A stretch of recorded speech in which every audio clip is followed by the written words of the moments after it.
Jemaat Tuhan, mari sebelum kita membaca, kita merenungkan firman Tuhan, kita berdoa. Bapa yang baik, kami sungguh mengucap syukur untuk kebaikan Tuhan yang terus Engkau nyatakan di dalam kehidupan kami. Kami mengucap syukur untuk hari Minggu, hari di mana kami bisa datang bersekutu bersama dengan saudara seiman. Dan pada kesempatan pada hari Minggu yang indah ini, kami juga bisa mendengarkan firman Tuhan. Tuhan tolong berkati hamba-Mu yang penuh dengan kelemahan dan keterbatasan untuk dapat menyampaikan kebenaran firman Tuhan dengan baik dan dapat dipahami oleh jemaat-Mu. Kami juga berdoa supaya jemaat Tuhan boleh menerima firman dengan kerendahan hati untuk mau dibentuk untuk dapat semakin serupa dengan-Mu. Berkatilah waktu ini Tuhan, demi Kristus Yesus kami berdoa dan bersyukur. Amin. Selamat pagi jemaat Tuhan yang terkasih. Bersyukur ya hari ini kita bisa datang ke rumah Tuhan dan beribadah meskipun hawa-hawanya sudah hawa-hawa liburan ya. Tema kita dalam ibadah hari ini adalah jangan mendukakan Roh Kudus. Firman Tuhan terambil dari Efesus 4 ayat 17 sampai dengan 32. Efesus 4 ayat 17 sampai dengan ayatnya yang ke-32, Bapak Ibu dapat menyimak dalam Alkitab masing-masing, saya akan membacakannya bagi kita sekalian. Efesus 4 ayat 17 sampai dengan 32, di bawah satu perikop manusia baru. Sebab itu, kukatakan dan kutegaskan ini kepadamu di dalam Tuhan, jangan hidup lagi seperti orang-orang yang tidak mengenal Allah dengan pikirannya yang sia-sia dan pengertiannya yang gelap, jauh dari hidup yang berasal dari Allah karena kebodohan yang ada di dalam mereka dan karena kekerasan hati mereka. Perasaan mereka telah tumpul sehingga mereka menyerahkan diri kepada hawa nafsu dan dengan serakah mengerjakan segala macam perbuatan cemar. Tapi bukan dengan demikian kamu belajar mengenal Kristus, karena kamu telah mendengar tentang Dia dan menerima pengajaran di dalam Dia menurut kebenaran yang nyata di dalam Yesus, yaitu bahwa kamu berhubung dengan kehidupan kamu yang dahulu, harus menanggalkan manusia lama yang menemui kebiasaannya oleh nafsunya yang menyesatkan, supaya kamu dibarui di dalam roh dan pikiranmu, dan mengenakan manusia baru yang telah diciptakan menurut kehendak Allah di dalam kebenaran dan kekudusan yang sesungguhnya. Karena itu, buanglah dusta dan berkatalah benar seorang kepada yang lain, karena kita adalah sesama anggota.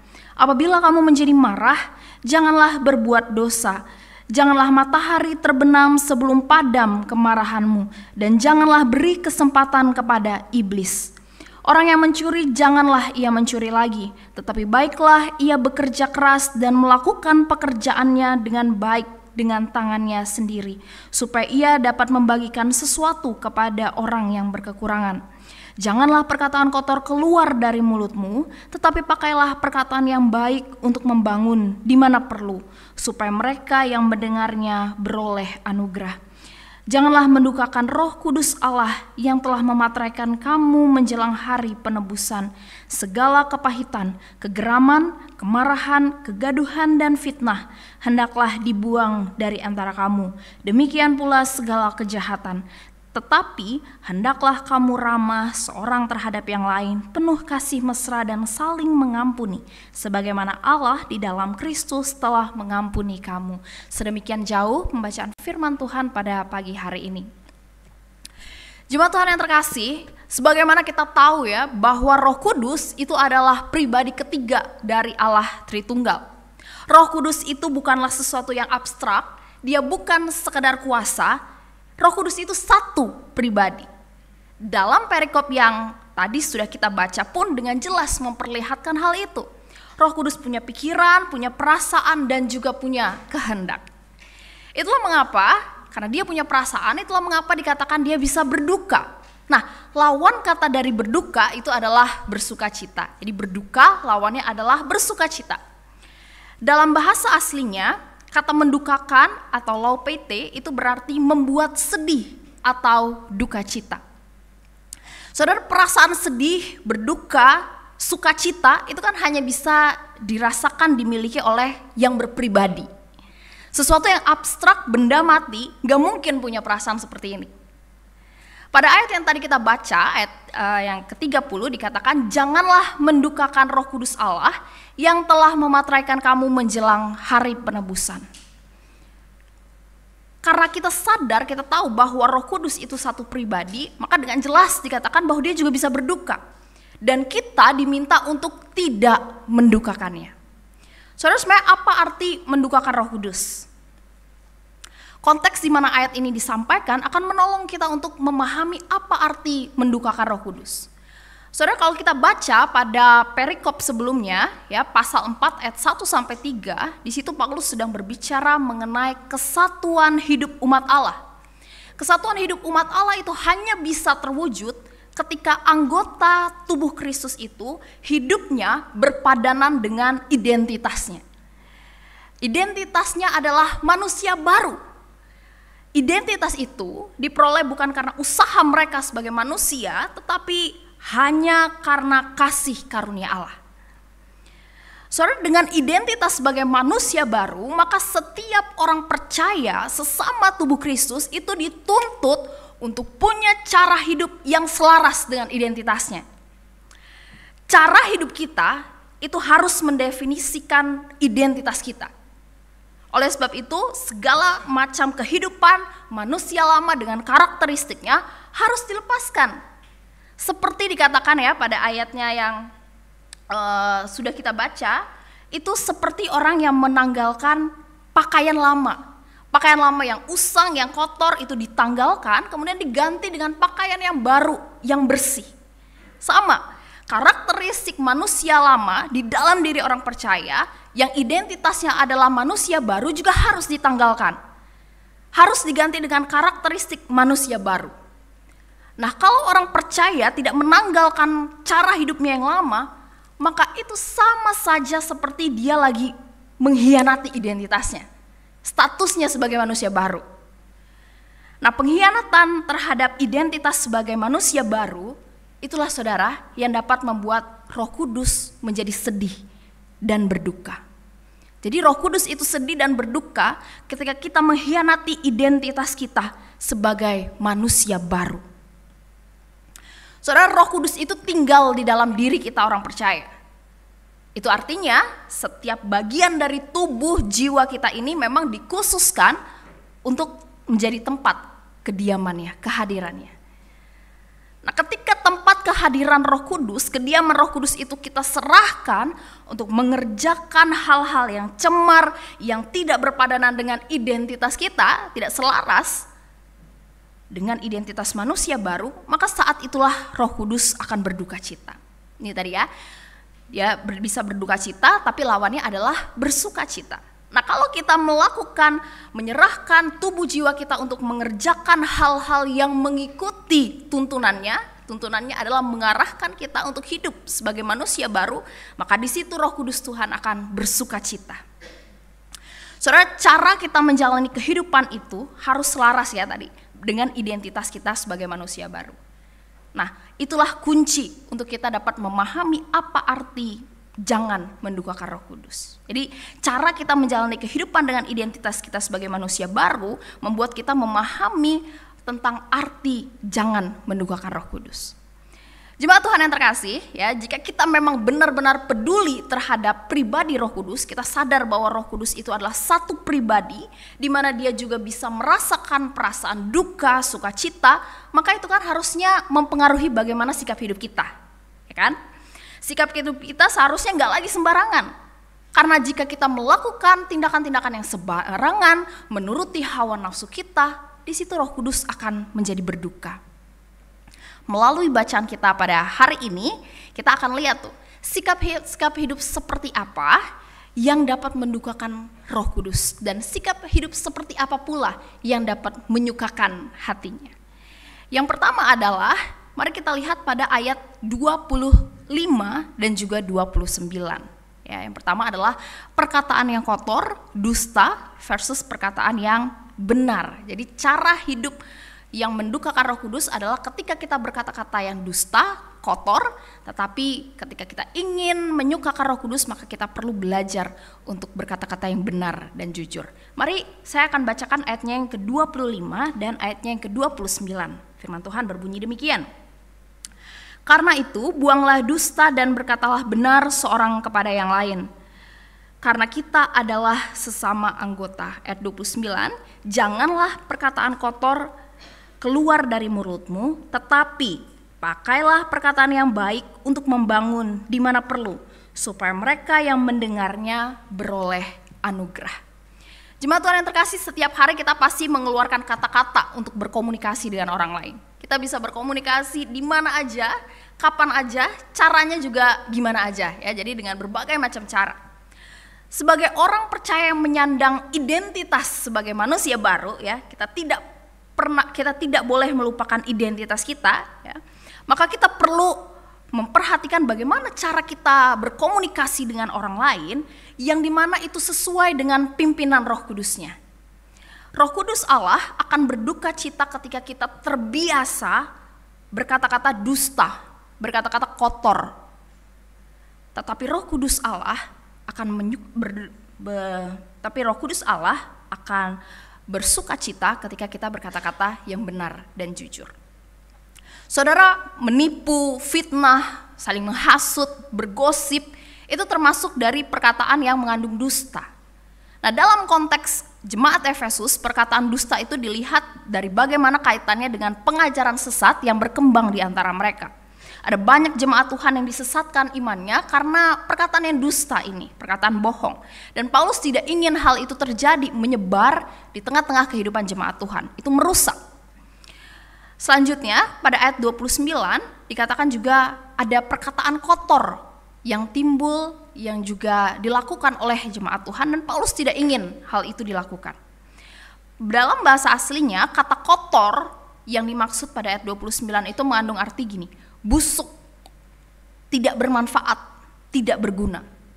Sama kalau buah udah busuk, gak ada orang yang mau makan, ya kan? Karena apa? Udah gak ada gunanya lagi buat tubuh, buat kesehatan. Nah, demikian juga ketika kita melontarkan perkataan-perkataan yang kotor, itu sama aja kita dengan melontarkan perkataan yang busuk, yang gak ada manfaatnya. Nah, bentuk kata-kata kotor itu misalnya seperti apa? Makian, umpatan, bully, ejekan, perkataan-perkataan yang merendahkan, dan lain sebagainya. Coba siapa yang terberkati ketika dia dimaki-maki? Tentu gak ada ya. Itu karena itu adalah perkataan yang gak ada manfaatnya, seperti perkataan yang busuk, seperti buah yang busuk yang udah gak ada lagi manfaatnya. Saudara, ketika kita ingin melepaskan karakter manusia lama yang ada dalam diri kita, maka kita dituntut juga untuk meninggalkan kebiasaan di mana kita berkata dusta, bohong satu dengan yang lain. Bohong-bohong kecil lah, itu juga tidak dibenarkan. Maka kita perlu mengganti kebiasaan untuk berkata bohong itu dengan berkata yang benar. Dikatakan pada ayat 25, berkatalah benar seorang kepada yang lain. Berkata benar itu artinya kita berkatanya jujur. Memang gak mudah untuk selalu berkata jujur, sebab itu kadang-kala beresiko. Namun ini adalah latihan yang harus kita lakukan setiap hari. Jemaat Tuhan yang terkasih, mengganti kebiasaan berkata dusta, berkata kotor, benar bahwa itu adalah sebagai bagian kita ingat identitas kita sebagai manusia baru. Tapi terlebih daripada itu, kenapa kita perlu mengganti kebiasaan dusta, kotor dengan perkataan yang baik dan benar? Karena ini ada kaitannya dengan kesatuan anggota tubuh Kristus. Dikatakan pada ayatnya yang ke-25b, karena kita ini adalah anggota tubuh Kristus. Karena kita sadar bahwa kita ini juga adalah anggota tubuh Kristus dan Roh Kudus Allah ingin ada kesatuan di tengah-tengah anggota tubuh Kristus itu, maka kebiasaan-kebiasaan yang merusak ini perlu kita tinggalkan. Saudara, dalam tulisan seorang bapak gereja bernama Agustinus, dia bilang begini: perkataan yang keluar dari mulut yang berdusta itu dapat menghancurkan jiwa seseorang. Kita setuju dengan pernyataan ini karena memang benar. Perkataan dusta, kotor itu merusak. Tidak hanya merusak diri kita, tetapi juga merusak komunitas, merusak sesama anggota tubuh Kristus, merusak kesatuan, tidak membangun sama sekali. Oleh sebab itu, mari kita mulai memperkatakan apa yang baik. Di mana kita saling memberi pengajaran, di mana kita saling memberi penguatan seorang kepada yang lain yang membutuhkan semangat. Disitulah kita gunakan perkataan-perkataan kita untuk membangun. Kejujuran juga diperlukan, karena kejujuran yang dilakukan itu adalah sebagai upaya kita ini memelihara kesatuan tubuh Kristus. Rasa percaya di tengah-tengah komunitas juga dibangun dari sebuah kejujuran. Maka kita perlu memperhatikan hal ini. Cara hidup yang pertama yang mendukakan Roh Kudus adalah ketika kita berkata-kata dusta dan kotor. Sebaliknya, apa yang menyukakan Roh Kudus adalah ketika kita berkata-kata yang benar, yang jujur, satu dengan yang lain. Yang kedua adalah hal yang mendukakan Roh Kudus adalah ketika kita membiarkan diri dikendalikan oleh rasa marah. Tapi hal yang menyukakan Roh Kudus adalah ketika kita mengendalikan, belajar mengendalikan amarah itu. Saudara, karakteristik manusia lama yang dapat mendukakan Roh Kudus adalah hati yang dikuasai oleh amarah. Jemaat Tuhan, di sini bukan berarti kita tidak boleh merasa marah ya. Yesus pun pernah marah, tapi dia tidak berbuat dosa. Yesus marah ketika bait Allah, rumah Tuhan dijadikan area jual beli, perdagangan terjadi di rumah Allah. Yesus marah. Kita boleh marah ketika ada alasan yang valid. Misalnya ketika kita melihat ketidakadilan atau orang lain melakukan hal yang bertentangan dengan kebenaran. Paulus pun pernah marah. Dia marah ketika melihat jemaat Tuhan hidupnya tidak lagi berpadanan dengan Injil Kristus, tetapi mereka justru menyerahkan dirinya untuk melakukan penyembahan berhala. Menyerahkan diri kepada berhala. Itu pun adalah benar karena Paulus marah atas dasar kebenaran. Akan tetapi saudara, poinnya di sini bukan pada apakah marah itu boleh atau enggak, tetapi lebih bagaimana ketika kita marah, apakah kita membiarkan Roh Kudus untuk menuntun kita mengendalikan kemarahan itu supaya enggak jadi celah bagi dosa-dosa lain untuk masuk dalam kehidupan kita. Jadi kunci agar dosa itu tidak masuk dalam kehidupan kita lewat celah kemarahan itu tadi adalah dengan belajar mengendalikan, menguasainya. Dosa itu tadi bisa masuk karena kita tidak kendalikan, kita tidak belajar mengendalikan, dan kita biarkan itu menguasai hati dan pikiran kita. Ketika itu menguasai kita, maka dosa-dosa yang lain masuk. Apa itu? Ada kepahitan, kegeraman, ada marah, hati kita menjadi pahit, kita jadi orang yang pendendam, kita merasa diri paling baik, paling benar, kita jadi buat kejahatan-kejahatan yang lain secara tindakan dengan berani. Saudara, marah, ada orang mengatakan marah itu seperti serigala yang dia lagi makan orang lain, daging orang lain, tapi dia gak sadar bahwa dagingnya pun sedang tergerogoti. Atau ada orang yang pernah bilang marah itu kayak kita lagi kasih orang racun supaya berharap dia mati, tapi justru kita sendiri yang mati. Jadi sebenarnya kemarahan yang kita biarkan menguasai kita, mengendalikan kita, itu justru akan mematikan dan juga akan merusak diri kita sendiri, sadar atau tidak, cepat atau lambat. Dan kemarahan yang tidak terkendali itu menjadi celah bagi dosa-dosa lain untuk masuk dan menghancurkan kehidupan kita. Tidak hanya itu saudara, kita perlu juga ingat mengapa kita perlu mengendalikan diri terhadap kemarahan, karena iblis bisa pakai hati yang dikendalikan oleh amarah itu untuk merusak keharmonisan, kesatuan dalam sesama anggota tubuh Kristus. Penting bagi kita untuk memperhatikan hal ini. Apakah kita membiarkan diri kita dikendalikan oleh amarah, atau kita dengarkan tuntunan Roh Kudus dan belajar untuk mengendalikannya? Cara hidup yang ketiga yang mendukakan Roh Kudus adalah ketika kita mencuri. Tetapi cara hidup yang menyukakan Roh Kudus adalah ketika kita belajar untuk bekerja keras dengan tekun. Saudara, perbuatan lainnya yang dapat membuat Roh Kudus berduka adalah ketika orang percaya dia ambil sesuatu yang bukan miliknya. Dengan kata lain mencuri ya. Saya akan bacakan ayatnya yang ke-28. Orang yang mencuri, janganlah ia mencuri lagi, tetapi baiklah ia bekerja keras dan melakukan pekerjaan yang baik dengan tangannya sendiri supaya ia dapat membagikan sesuatu kepada orang yang berkekurangan. Saudara, kita perlu memahami realitas di balik tindakan mencuri ini. Jadi jangan fokus pada mencurinya, tapi kenapa? Apa yang mendasari kenapa orang mencuri? Dalam konteks ini ya. Saudara, konteks di mana ayat ini adalah pada saat itu ada banyak orang hidup di bawah garis kemiskinan. Namun bukan mereka bekerja keras untuk memenuhi mencukupi kebutuhan pribadi, yang mereka lakukan adalah bermalas-malasan. Mereka cari shortcut. Misalnya dengan apa? Ya udah mencuri saja. Dan adalah mereka mengharapkan belas kasihan orang lain. Udahlah, nggak usah bekerja terlalu keras, nanti juga toh ada orang-orang yang bantu. Jadi mengharapkan orang lain dan juga bermalas-malasan itu tadi. Nah, dalam konteks ini, itulah kenapa kemudian Paulus tegur dan dia berkata bahwa seorang yang mencuri, baiklah dia bekerja keras dan melakukan pekerjaan yang baik dengan tangannya sendiri. Jadi kenapa dia mencuri? Jangan berhenti pada tindakan mencurinya, tapi kenapa dia melakukan itu? Karena ada rasa malas yang dibiarkan jadi kebiasaan, jadi habit di dalam dirinya, buat dia akhirnya ya udah kalau gitu curi aja barang orang lain, ya udah kalau gitu nanti nggak usah ngapa-ngapain berharap orang akan memberikan sesuatu. Ya, ini juga perlu bisa kita lihat dalam kaitannya dengan merujuk juga kepada apa yang dilakukan di Kolose 2. Dari 2 Tesalonika. Nah, Paulus ingin agar jemaat Tuhan di Efesus itu bekerja keras dengan tekun. Orang yang bermalas-malasan itu akan membuat Roh Kudus berduka. Habit bermalas-malasan itu mendukakan Roh Kudus.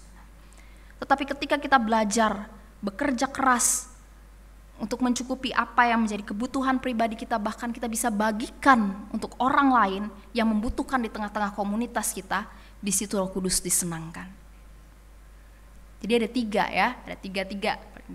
Pertama adalah cara hidup yang mendukakan Roh Kudus adalah ketika kita berkata kasar, kotor, dusta, ketika kita dikendalikan oleh amarah, dan juga ketika kita punya habit bermalas-malasan. Dan cara hidup yang mendukakan Roh Kudus adalah ketika kita belajar untuk berkata benar, sesuatu yang jujur, bekerja dengan jujur, mengendalikan amarah kita, dan yang terakhir adalah bekerja dengan keras dan tekun. Ini juga menuntut kejujuran dan integritas kita sebagai manusia baru. Jemaat Tuhan yang terkasih, Roh Kudus itu akan berduka ketika kita menolak tuntunannya. Roh Kudus itu mengarahkan kita untuk hidup seturut dengan identitas kita. Jadi ketika kita tolak, maka kita sedang mendukakannya. Sebagai anggota tubuh Kristus, maka kita perlu benar-benar memperhatikan hal ini. Sebab dosa mendukakan Roh Kudus itu sangat mungkin terjadi di tengah-tengah komunitas umat Tuhan. Tidak hanya diri kita, tetapi juga berdampak bagi komunitas jemaat Tuhan. Kualitas relasi kita antar sesama anggota tubuh Kristus itu akan benar-benar mencerminkan bagaimana kualitas relasi kita dengan rohnya. Apakah kita belajar untuk mendengarkan tuntunan Roh Kudus yang berdiam di dalam diri kita atau enggak? Coba ya kita perhatikan nasihat-nasihat Paulus yang tadi dia sudah sampaikan. Tinggalkan kebiasaan lama, kenakan pakaian baru, kenakan kebiasaan sebagai manusia baru. Itu tujuannya sebagai apa? Tujuannya supaya apa? Supaya di antara sesama anggota tubuh Kristus terjadi kesatuan. Coba lihat ketika dia minta kita untuk berkata benar, jujur, tujuannya bukan hanya dia berkata itu tidak hanya supaya kita ingat status kita, tetapi ada kaitannya, dampaknya dengan kesatuan tubuh Kristus. Ketika kita dikatakan pentingnya untuk mengendalikan amarah, itu juga berkaitan dengan kesatuan tubuh Kristus. Ketika dikatakan ayo bekerja keras, bahkan hasil kerja kerasmu pun bisa kamu bagikan kepada anggota komunitasmu yang memerlukan, itu juga kaitannya dengan komunitas. Jadi nasihat-nasihat ini tidak hanya membuat kita ingat identitas kita, tetapi juga ingat bahwa ini adalah upaya di mana kita membangun tubuh Kristus.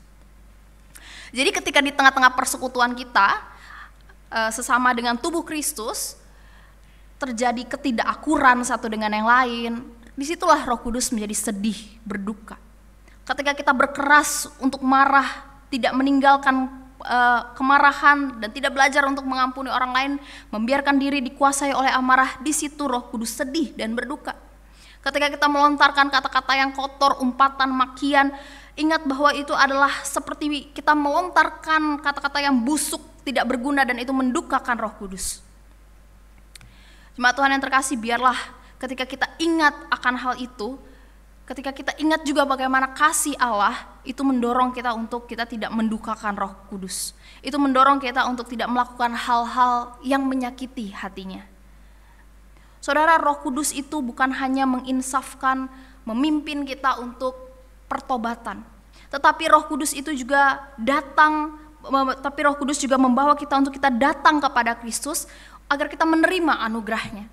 Jadi ketika dia bekerja, Roh Kudus itu dorong kita supaya kita mematikan kebiasaan lama kita, manusia lama kita, mematikan dosa kita, dan kita belajar taat kepada Allah. Ketika kita tidak mendengarkan suaranya, ketika kita tidak membiarkan diri untuk taat, tunduk kepada kehendaknya, disitulah Roh Kudus Allah berduka.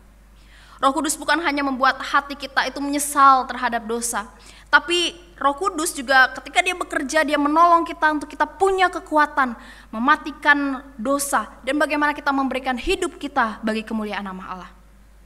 Saudara, Roh Kudus tidak pernah berhenti hanya pada membuat kita sadar akan dosa, tetapi Roh Kudus itu membawa kita untuk masuk di dalam proses mematikan dosa itu, selangkah demi selangkah, sedikit demi sedikit, sehingga Kristus kemudian sepenuhnya nyata di dalam diri orang percaya yang menyandang status sebagai manusia baru itu. Saudara, mungkin saat ini kasih kita, cinta kita kepada dunia itu masih jauh lebih besar daripada kasih kita, cinta kita kepada Tuhan. Sehingga itu yang membuat kita melihat hal-hal yang mendukakan Roh Kudus itu sebagai sesuatu hal yang normal untuk dilakukan. Normalnya kan memang begitu, semua orang juga melakukan. Saudara, misalnya ketika kita menolak teguran, ketika kita mencuri bermalas-malasan tadi ya, ada habit bermalas-malasan, itu jadi normal buat kita. Kejujuran itu menjadi satu hal yang aneh, disitulah dosa. Ketika menggosip itu menjadi hal yang normal, justru memperkatakan kata-kata yang membangun itu malah terdengar asing bagi kita, di situ dosa. Dunia itu terus-menerus membawa kita untuk melihat bahwa kebenaran, kebodohan, dan kerugian. Jadi kebenaran itu, dosa buat kita melihat hal yang benar itu adalah sebagai sesuatu hal yang merugikan. Dosa membuat kita melihat bahwa melakukan hal-hal yang menyukakan Roh Kudus itu membuat kita rugi. Nanti kamu diinjak-injak orang, nanti kamu jadi tidak mendapat keuntungan, dan lain sebagainya. Dosa membuat hal-hal yang mendukakan Roh Kudus itu menjadi tampak normal. Saudara, Kevin DeYoung pernah menuliskan satu kutipan yang menarik bagi saya. Dikatakan begini, keduniawian adalah segala sesuatu yang membuat dosa itu terlihat normal dan kebenaran terlihat aneh. Keduniawian adalah segala sesuatu yang membuat dosa terlihat normal dan kebenaran terlihat aneh. Saudara, di tengah zaman ini, di tengah zaman yang penuh dengan godaan, nilai-nilai Allah, hal-hal yang menyukakan hati Allah, hati Roh Kudus, itu bisa terlihat jadi gak relevan, bahkan itu menjadi sesuatu yang ganjil. Tapi firman Tuhan hari ini memanggil kita untuk bertobat dari cara hidup seperti itu. Jangan cintai cara hidup duniawi. Jangan cintai hal-hal yang mendukakan Roh Kudus itu. Sebab itu tidak membawa kita kepada pertumbuhan di dalam Kristus. Tetapi justru itu akan membuat kita semakin jauh untuk melihat tujuannya di dalam hidup kita. Mari kita lihat salib yang hina itu dan kita lihat bagaimana anugerah yang Allah nyatakan di dalam kita. Yang panggil kita, yang ubah status kita dari manusia lama menjadi manusia yang baru.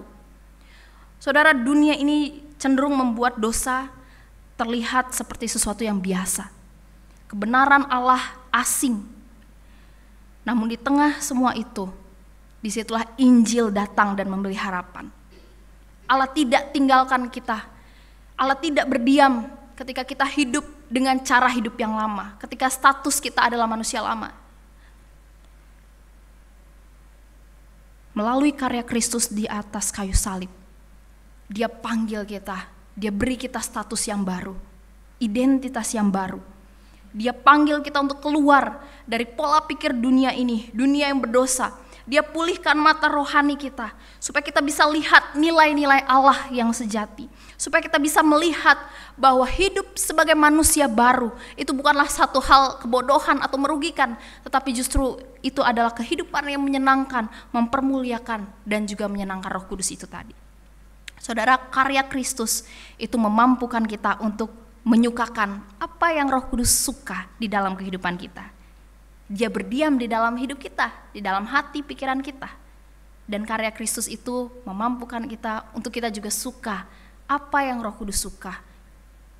Di dalam Kristus kita dapat berkata tidak kepada dosa dan iya kepada hidup kudus.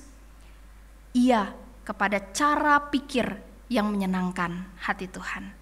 Kiranya kebenaran firman Tuhan ini menolong setiap kita, menolong Bapak, Ibu, dan saya dalam perjuangan untuk menghidupi kebenaran firman. Di dalam perjuangan kita untuk menghidupi status kita yang baru. Kita diberi kemampuan, Roh Kudus memampukan kita, menguatkan kita untuk kita bisa hidup mematikan cara hidup kita yang lama yang tidak menyukakan hatinya. Amin. Mari kita berdoa.